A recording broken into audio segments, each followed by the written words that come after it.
제가 어릴 때 저희 부모님들은 그 바쁘게 사셔서 그런지, 그리고 저는 사남 1녀였거든요. 그 중에 막내여서 그런지 별로 관심이 없으셨던 것 같아요. 얘가 집에 있는지 밖에서 자고 있는지 찾지를 않으셨어요. 외박을 해도 중학교 때 우리 같은 동네 사는 친구네 집 가서 자고 와도 거기서 자고 왔는지조차도 모를 정도로 관심을 두지 않았던 것 같습니다.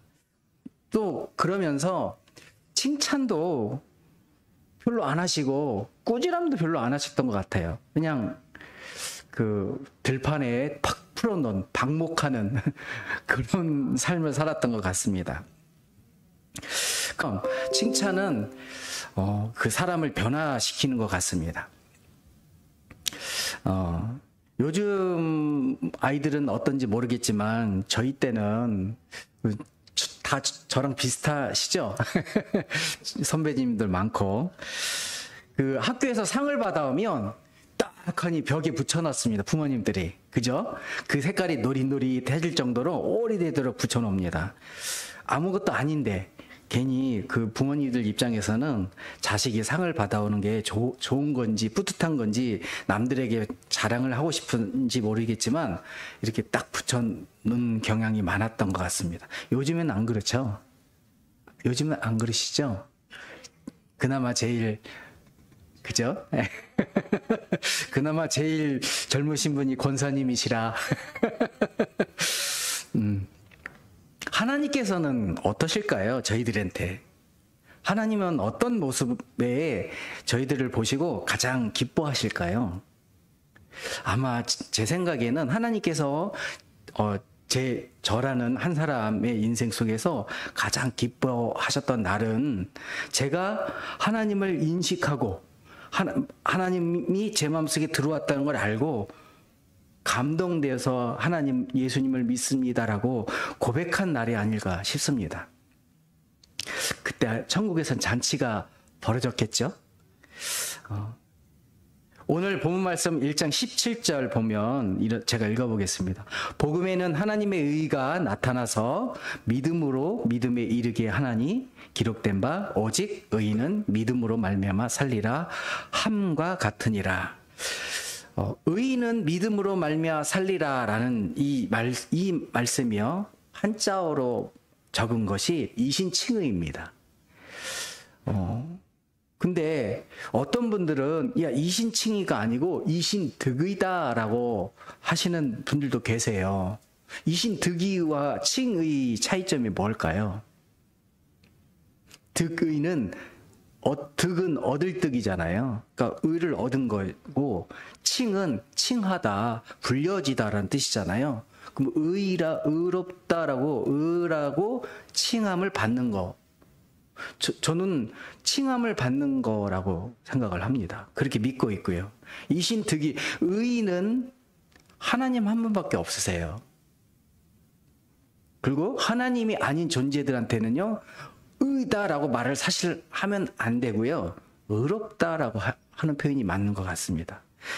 근데 저희들에게 오늘 말씀처럼 의인이란 표현을 쓰긴 하지만 하나님을 믿는 이 사람을 의라고 칭함을 받은 사람, 이 뜻이 의인이 아닌가 싶습니다. 제가 이 말씀 이신칭의 믿음으로 오직 의인은 믿음으로 말미암아 살리라를 찾다 보니 세 개의 시대가 이제 보였습니다. 먼저는 15세기죠. 중세 15세기 구 종교 카톨릭인을 보면 15세기의 종교개혁이 일어났어요. 그죠? 그러면 종교개혁이 일어났다는 것은 어떤 것에 대한 개혁이 일어났다는 것은 그 전에 있던 못이 엄청나게 망가졌다는 소리입니다. 하나님을 믿는 기독교라고 말했던 그 구교인 카톨릭이 중세시대 때는 엄청나게 타락을 했어요. 타락의 절정을 이루어서 죄를 용서받는 면죄부죠. 그거를 만들어서 이걸 사면 용서받아라고 팔았어요. 그 말이 안 되는 건데 그럼에도 불구하고 사람들은 내가 용서받고 이걸 사면 용서받는데 해가지고 사는 거예요. 그 정도로 타락을 했습니다. 그리고 그 신부죠. 이 성직을 돈 주고 사고 팔고도 했다는 거죠. 요즘은 어떤 거예요? 우리 대한민국은 성직을 사고 파나요? 그러면 교회는 사고 파나요? 아니죠. 그런데 우리는 조심해야 될 시기인 것 같아요. 이 구교는요, 그때 당시 그랬어요. 그러면서 너무나도 잘못된 길을 가고 있었는데, 마침 그때 카톨릭 신부였던 루터라는 분이 성경을 읽다가, 이거 뭐가 이상한 것 같아. 그리고 오늘 이 로마서 17장, 1장 17절을 읽으면서, 우리가 뭔가 잘못하고 있구나라는 것을 알게 된 거예요. 그러면서 종교개혁이 시작된 겁니다. 루터와 함께 종교개혁을 일으켰던 칼빈 또는 칼뱅이라는 분도 있습니다. 우리 장로교는 칼빈주의죠. 칼빈주의를 추구를 합니다. 요즘에는 칼빈주의도 어떤 문제점이 있다라고 말을 하시는 분들도 있지만 우리의 성경, 우리의 신약과 구약 성경을 총망라해서 진짜 깨끗하게 정리한 것이 칼빈주의에 나오는 그 신학론이 있습니다. 구교 때 타락했던 그런 시대에서 살고 싶어서 종교개혁을 일으켰는데 살 수 있는 방법이 오늘 17절 말씀에 의인은 믿음으로 말미암아 살리라라는 이 말씀이 우리에게 새 힘을 공급해주고 새로운 삶을 살 수 있게 하였던 것입니다. 그런데 오늘 본문 말씀이 로마서 1장에 나오는 말씀인데 로마서는 사도 바울이 로마에 있는 사람들에게 쓴 글이잖아요. 근데 로마 시작하자마자 이신칭의를 딱 얘기를 합니다. 이 말씀을 얘기를 하는 거예요. 복음으로 살리라. 1장 시작하자마자 그렇게 얘기를 하는 거예요. 왜 그랬을까요? 그때 당시 로마도 엄청난 타락 속에 있었습니다. 중세의 카톨릭보다 정말 더 힘든 상황이었어요. 특히 믿는다라고 했던 사람들, 나는 하나님을 믿어요, 예수님을 나의 구세주로 믿습니다, 영접했습니다 라고 말했던 사람들조차도 입으로 그렇게 고백을 했지만 사실은 엄청난 타락 속에 있었습니다. 17절에 복음에는 하나님의 의가 나타났다라고 얘기를 합니다. 이 복음이 바로 예수 그리스도에 관한 것입니다. 또 믿음으로 믿음에 이르게 한다라고도 말을 합니다. 이 말은 어떻게 믿음으로 믿음에 이르게 하나요?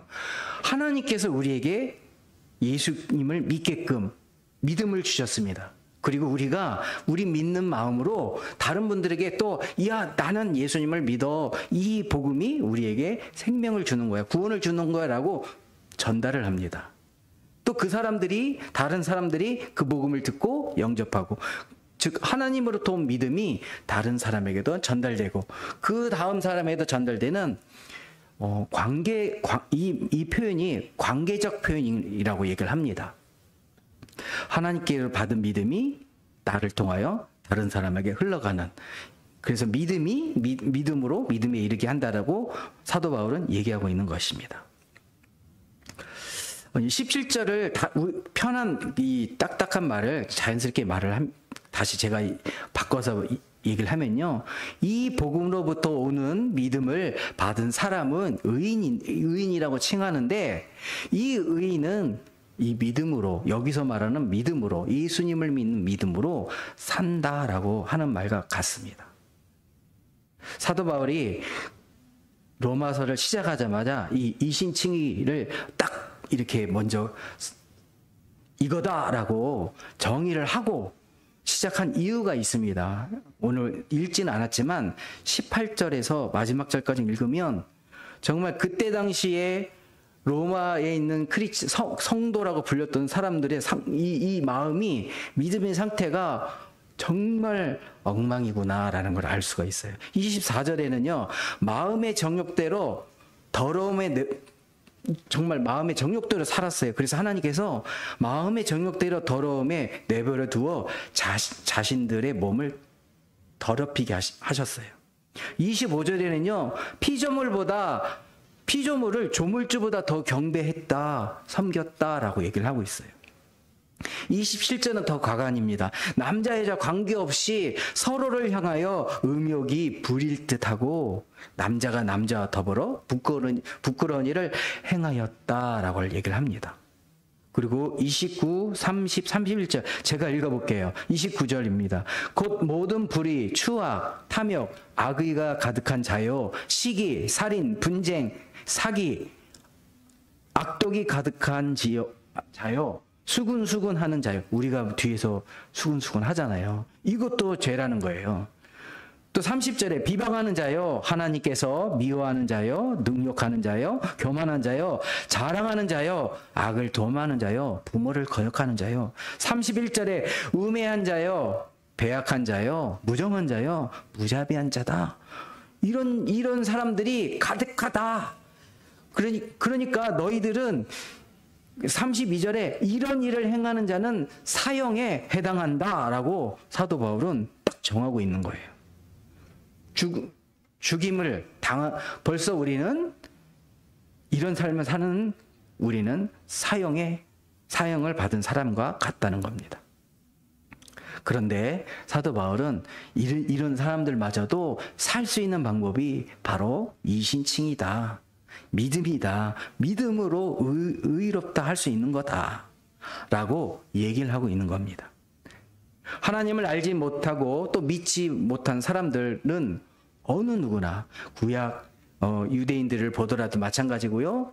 이 신약 시대의 사람들을 보더라도 마찬가지고 오늘날도 마찬가지인데 내가 잘못된 삶을 살고 있구나라고 알면서도 그럼에도 불구하고 그 죄악에서 벗어나지 못하는 사람들이 많다는 겁니다. 요즘도 그렇다는 거죠. 17절 마지막 끝부분이죠. 끝부분에 뭐뭐뭐뭐 함과 같으니라 라고 되어 있죠. 이 말은요. 다른 성경을 참조한 말이기 때문에 이 뭐뭐 함과 같으니라 라고 적어 놓은 거예요. 이 말 사도 바울이 참고한 말이 하박국 2장 4절 말씀이에요. 제가 2장 4절을 읽어볼게요. 보라, 그 마음은 교만하며 그 속에는 정직하지 못하나 의인은 그의 믿음으로 말미암아 살리라. 하박국서에 기록된 말씀을 사도 바울이 참조를 해서 똑같은 고백을 한 거고요. 저희들에게도 이 중세 시대에 그 구교에서 종교개혁을 일으켰던 루터와 칼빈 이 두 분들도 똑같은 마음으로 이 말씀으로 이신칭의를 얘기했다는 겁니다. 당시 하박국은요, 그 다른 그 선지서와는 달리 다른 선지서는요, 하나님께서 너 예를 들어 누가 있나요? 요나 선지자라고 얘기를 하면 요나야 이리 와. 너 저기 가서 니네들 회개하지 않으면 맞는다. 가서 얘기해. 이렇게 하나님께서 일방적으로 가르쳐 주십니다. 그리고 선지자들이 가서 얘기를 하죠. 그런데 하박국서는 틀립니다. 하박국서는 그 당시의 상황을 잘 알고 있기 때문에 하나님께 먼저 호소를 하는 거예요. 하나님, 이거나 잘못된 거 아닙니까? 그러면 그 하박국의 호소를 듣고 하나님께서 대답을 해주시는 그런 질문과 대답 형식으로 되어 있는 것이 하박국입니다. 하박국 선지자는요, 기원전 7세기경의 선지자입니다. 남유다의 선지자였는데 7세기는요 어떤 시대냐면 북이스라엘이 멸망한 시대였어요. 북이스라엘은 얼마만큼 타락했습니까? 북이스라엘이 탄생하자마자 하나님을 배반했던 기록이 성경에 나옵니다. 바로 북이스라엘의 첫 번째 왕이 되자마자 제일 먼저 한 게 금송아지를 만들었죠. 이것이 우리를 애굽에서 인도한 하나님이다라고 선포를 했습니다. 그리고 예루살렘으로 갈 필요 없어. 우리 사마리아에 와서 이렇게 해라고 예루살렘에 가는 것도 막았습니다. 그리고 시간이 지나면서 하나님을 완전히 떠나버렸습니다. 그러기에 하나님께서는 아수르라는 나라를 들어서 때리셨는데 그 아수르에 의해서 북이스라엘이 멸망한 다음부터 더 힘든 상황이 된 거예요. 이 아수르의 바로 옆 나라였던 바벨론이라는 나라가 점점 세력을 키워서 아수르랑 싸우기도 하고 나중에는 아수르를 완전 멸망시켜 버렸습니다. 그리고 저 밑에 남유다 사람들이 그 기대했던 의지했던 애굽이란 나라를 그냥 가서 물리쳐 버린 거예요. 이거 낙동강 오리알이 돼 버린 겁니다. 그러면서도 하나님께서 그런 상황에서도 200년 동안 남유다를 보호해 주셨어요. 멸망치 않게 하셨어요. 그 기원전 5세기 북이스라엘이 망하고 200년 정도 지난 후에 남유다도 망하게 됐는데 이런 혼란 속에 있던 시대에 그 하박국 선지자가 있던 겁니다. 그때 하박국 선지자가 하나님 우리의 상황은 이렇습니다. 너무나 힘듭니다. 우리가 이렇게 죄를 범합니다. 라고 한탄으로 하나님께 호소했을 때 하나님께서 하박국 선지자에게 대답하신 말씀이 지금 읽었던 이 2장 4절 의인은 그의 믿음으로 말미암아 살리라 라고 말씀하신 거예요. 이 말씀은요, 이신칭의는요, 정말 어려운 시기에 또는 정말 암울한 시기에 우리가 어떻게 살아야 될 것인가, 우리는 살 의욕이 없다라고 말할 때 하나님께서 아니야, 너희들이 살 수 있는 방법은 있어라고 그 방법을 알려주신 게 이 말씀인 거예요. 감사하게 그 종교 개혁을 일으킨 후에 200년 전에 한국에 개신교가 들어옵니다. 그리고 이 이신칭의를 저희에게 전해줬어요. 그런데 저희가 어디서부터 잘못됐는지 잘못 배우지 않았나 싶습니다. 이신칭의 믿음은요, 구원에 반드시 필요한 조건입니다. 이게 없으면 우리는 구원을 받지 못합니다. 믿음이 없으면 우리는 하나님 앞에 나갈 수가 없습니다. 그런데 여기서 잘못된 게 뭐냐면 내가 구원을 받았으면 예수님을 영접했으면 다 끝난 거야. 내가 지금 죄를 범해도 나는 천국에 갈 수 있어 라는 마음들이 생긴 거예요. 하나님께서 원하시는 것 그게 아니거든요. 하나님께서는요, 구약시대 아브라함도 마찬가지고요, 모든 믿는 사람, 믿음의 조상들도 마찬가지고요, 우리 대한민국을 만들 때, 건국할 때 33인에 들어가 그 중에 있던 크리스찬들도 마찬가지고요. 이 신칭의가 반드시 있어야 되지만 이 신칭의는요, 오늘 하나님께서 내가 너를 의로 여긴다, 의로 칭한다라고 선언해 주시는 거고요. 선언을 받았으면 오늘 천국에 들어가는 것이 아니잖아요. 완전하게 천국에 들어가는 때는 저희가 죽고 난 다음이거든요. 그럼 그때까지 몇십 년을 살아야 되는 거예요. 제가 예수님을 저는 초등학교 6학년 초등학교 1학년 때 정식으로 교회에 등록을 하고 교회를 다녔습니다. 그런데 모르고 다녔던 것 같아요. 그냥 친구들이 있으니까 부활절 되면 달걀을 주니까 이렇게 해서 갔던 것 같아요. 제 친구가 건의를 했으니까 그래서 갔는데 제가 예수님을 만났던 거는 고등학생 때예요. 고3 정도 됐을 때였어요. 결국 그 사이에는 제가 교회를 다닐지라도 내 마음속에 믿음이 있는지 없는지를 모르고 있다가 제 속에서 말씀이 쌓이고 성령님이 계속 제 마음을 두들기다가 고3 때 하나님이 나의 하나님이구나, 예수님이 나의 구주시구나라는 것을 알게 된 거예요. 그러면서 눈물 콧물 이제 흘리면서 예수님은 나의 구주십니다라고 고백을 하게 되는 거겠죠. 그 시기 때부터 저는 그 시기가 제가 이신칭의를 받은 시기다라고 믿고 있습니다. 그리고 지금까지는요, 제가 천국에 사는 건 아니잖아요. 열심히 일도 하고 그런 삶을 살고 있습니다. 그러면 지금은 어떤 삶을 살아야 됩니까? 천국에 들어갈 때는 하나님께서 하나님의 모습을 완전한 의이신 하나님께 가는 거기 때문에 저희도 하나님의 영광에 들어갈 수 있는 거예요. 그런데 지금 이 땅에 살면서 저희가 사는 과정은요, 다 아시겠지만 성화라는 단계에 있는 겁니다. 이게 없으면요, 하나님 나라에 갔을 때 우리에게 주어지지 않는 것이 있습니다. 바로 상급입니다. 어떤 목사님들은 야, 하늘나라에 다 평등한데 무슨 상급이 있겠어, 막 이렇게 말씀하시는 분들도 계십니다.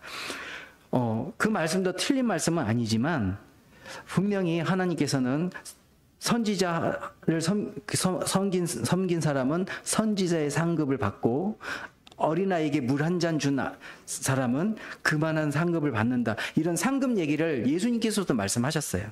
결국 우리는 하나님 나라에 갔을 때 나만이 받는 어떤 특별한 상급이 반드시 있다라고 전 믿습니다. 하나님 나라에 가는 그런 영광에 참여하는 것은 동일하지만 저마다 조금씩은 다르지 않나. 차별이 아니라 다르지 않나 생각이 듭니다. 제가 어릴 때 제가 이제 일본 가기 전까지 다녔던 그 교회 등록을 해서 다녔던 그 교회가 지금은 이름이 바뀌었는데 그 서울의 봉천동에 있어서 교회 이름이 봉천교회였어요. 저는 이 봉천이라는 뜻을 굉장히 좋아하거든요. 봉천, 하늘을 받든다. 받들봉이잖아요. 하늘천. 되게 저는 이게 되게 좋은데 새로 오신 목사님이 이름을 바꾸셨더라고요. 그래서 저는 이제 옛날 그 봉천교회 교인이었으면 이름이 바뀌어서 지금 가면 처음 오셨습니까? 이런 분위기인 거예요. 그래서 잘 안 가지게 되더라고요. 이름이 바뀌어진 뒤로는. 근데 그때 제가 어릴 때 이 초대교회 초대 목사님께서 저기 함경도 분이셨는데 이제 나이 많으신 권사님이 막 예배 시간에 여기 앞에서 조시면요, 막 때리시면서 졸지 마라 으쌰 그러시는 거예요. 그러면 저 뒤에서 조신 분들도 잠이 다 깨는 거죠. 그 정도로 이제 샹샹 욕으로 하신 건 아니고요. 그냥 그렇게 하신 거예요. 함경도 무지시라. 근데 그분이 이런 말씀을 하셨어요. 하나님 나라에 가는데 금연류관을 쓰고 갈래? 개털 모자를 쓰고 갈래? 저 어릴 때 이런 말 되게 많이 들었어요. 부흥회를 하면 부흥 강사단님들도 이런 표현을 하셨어요. 분명 하나님 나라에 갈 때 영광의 면류관을 쓰고 가기를 원합니다. 우리 성도님들 다 그렇게 하나님께서 주시는 영광의 면류관을 쓰고 하나님 나라에 가시기를 축원합니다. 개털 모자 쓰면 안 돼요. 그러면 그냥 개털 모자다, 금면류관이다 이렇게 얘기를 했지만 이거는 명예지 않나 싶습니다. 예수님께서 십자가에 달리셨을 때 오른쪽에 있던 강도가 있었죠. 그 강도가 왼쪽에 있는 강도는 막 예수님을 뭐라고 하는 거예요. 당신이 하나님의 아들이거든 우리도 구원해봐 막 뭐라고 하니까 오른쪽에 있던 강도가 그 강도를 꾸지름하죠. 그러면서 예수님께 이릅니다. 주님이 오늘 주님의 나라 임할 때 저를 좀 기억해 주세요. 그렇게 얘기했을 때 예수님께서 뭐라고 말씀하셨어요? 네가 오늘 나와 낙원에 이르리라 그렇게 말씀하셨어요.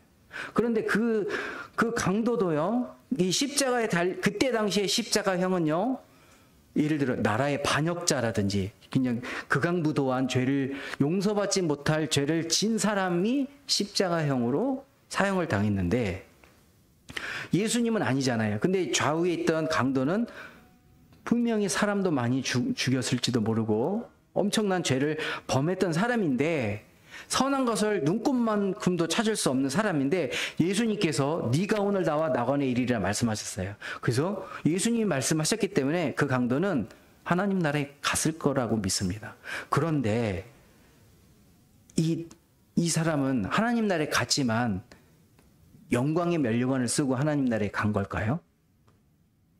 하나님 나라에 가서 구원은 받았을지도 모르겠지만 부끄러운 구원을 받은 게 아닌가 싶습니다. 제가 언젠가 하나님 나라에 가면 만나겠죠. 당신이 그 오른쪽에 있던 강도입니까? 이렇게 만나겠죠. 그죠? 그때 물어보고 싶어요. 무슨 모자 쓰고 오셨나요? 개털 모자도 혹시 못 쓰셨나요? 그러면 안 되는데. 네.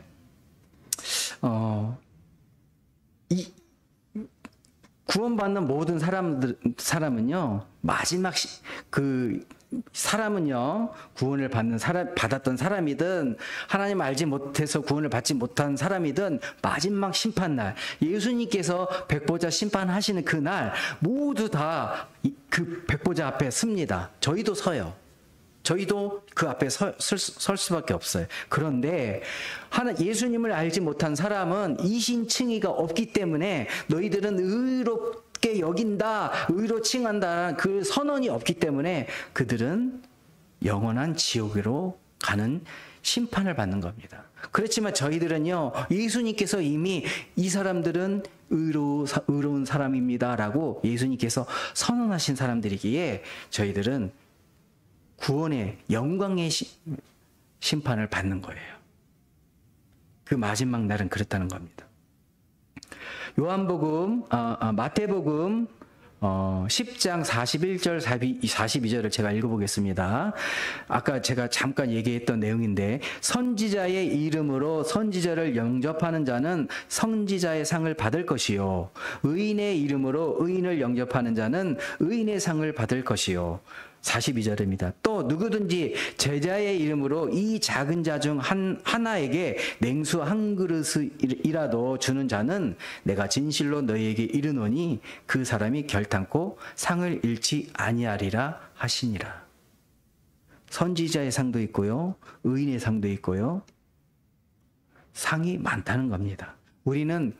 저는 잘 모르지만 우리는 분명 하나님 나라에 갔을 때 하나님께서 저희들에게 상을 주실 줄 믿습니다.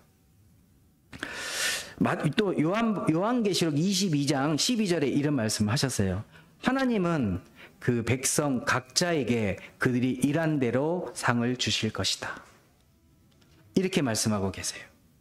우리가 일한 대로, 우리가 이 땅에 살면서 성화라는 그 과정을 밟으면서 그 속에서 하나님께서 원하시는 그런 삶을 얼마만큼 사느냐에 따라 우리가 하나님 나라에 가서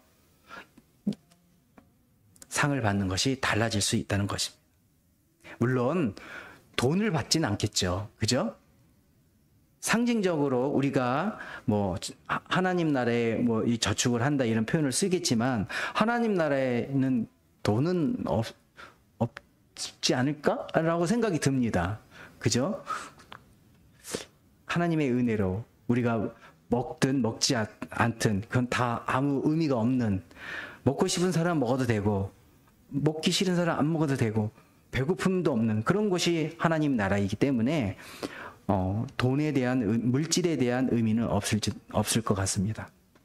이신칭의는 크리스찬이라고 불리우는 우리에게 있어서 첫 번째 관문인 것입니다. 믿음으로 구원에 이른 것이라고 말할 수 있습니다. 그리고 이것은 즉시 내가 오늘 이 시간에 주님을 영접합니다, 주님을 믿습니다 고백하는 그 순간에 즉시 이루어지는 것입니다. 그러나 우리가 영화롭게 되는 거는요, 우리가 하나님 나라에 들어가는 그때 되는 겁니다. 영화 글로리피케이션이라고 영어에서는 표현을 하고 있는데, 그것은 하나님 나라에 들어가는 것이고요. 성화, 지금 우리는 지금 성화 중에 있습니다. 이 성화의 과정은 거룩하다, 성스럽다라는 표현이죠. 그거에 맞는 겁니다. 지금은 계속성입니다. 즉시성은 즉시 구원을 받지만 계속해서 우리는 예수님의 분량만큼 성장해 가야 되는 것입니다. 이 성화라는 말을 히브리 말로는 카다시라고 한다고 합니다. 카다시. 조금 안 듣던 말이죠. 카다시. 그런데 헬라어로는 하기오스라고 합니다. 하기오스는 가끔 들어요. 설교 때도 듣고요. 가끔 듣습니다. 근데 이 카다시, 하기오스의 원래 의미가 무엇이냐라고 했을 때 구별하다라는 뜻입니다. 구별하다. 죄로부터의 구별, 죄악된 세상으로부터의 구별, 그런 사람들로부터의 성도로서의 구별. 하나님께서 저희를 구별해서 놓아두시는 것입니다. 그것이 성화인 것입니다. 예수 그리스도가 우리 속에 계시기에 예수 그리스도와 똑같은 영이신 성령 하나님이 우리 속에 내재하시고 임재하고 계시기에 우리는 세상으로부터 구별된 존재들이라는 것입니다. 이것이 성화입니다. 이것이 점점 커져가고 또 커져서 결국 하나님 나라에 들어갈 때는 영화에 들어가는 것입니다. 말씀을 결론을 맺고자 합니다. 제가 너무 급하게 이제 마음이 급해서 예배 시간에 늦을까봐 마음이 급해서 막 차를 밟고 왔는데 그러다 보니까 이 말씀이 눈에 안 들어옵니다. 지금 많이 건너뛰었습니다. 이해해 주시고 오늘 본문 말씀에 나와 있는 것처럼 우리에게 가장 필요한 첫 번째 관문이 믿음입니다. 예수님을 구주로 고백하는 겁니다. 이신칭의, 이것은 즉시성입니다. 조금 전에 말씀드렸죠. 고백하는 순간 이루어집니다. 그리고 우리는 그 시기는 다 조금씩 다르지만 이 금요 예배에 참석하신 모든 성도 여러분들, 우리 아이들에 이르기까지 이미 이신칭의라고 예수님께서 선언하셨습니다. 지금 우리는 성화라는 단계에 살고 있습니다. 세상과 구별되어서 정말 하나님 앞에 우리의 마음을 드리는 그런 삶을 살아야 될 줄 믿습니다. 그래야 하나님께서 저희들에게 성령을 계속해서 부어주실 줄 믿습니다. 이런 마음을 계속 품고 세상의 죄악을 멀리하시고 말씀과 성령에 충만한 그런 삶을 살아가시는 저와 여러분들이 되시기를 예수님의 이름으로 축원드립니다. 우리 이 시간에 잠시 기도하는 시간을 갖기를 원합니다. 먼저 회개 기도를 하길 원합니다. 하나님께서는 우리를 세상의 빛과 소금의 역할로